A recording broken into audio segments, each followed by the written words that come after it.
Rasulullohdan so'ralyapti. Jannatga ko'proq nima bilan kiradi desa, taqvo va go'zal xulq deyapti. Yana so'raldi. Va su'ilan aktar maydухилин насан нар. Odamlarni jahannamga ko'proq olib kirib ketadigan amal haqida so'raldi. Qaysi amal ko'proq olib kirib ketadi? Rasululloh aytdilar: al-famu val farju. Og'iz va farj. Kishi qilgan gunohlarning eng ko'pi tili bilan bo'ladi.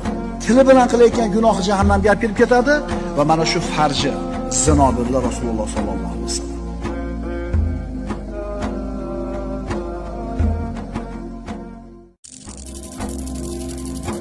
Rasulullohdan so'ralyapti.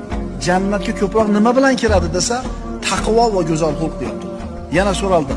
Va su'ilan aktar maydухилин насан нар. Odamlarni jahannamga ko'proq olib kirib ketadigan amal haqida so'raldi.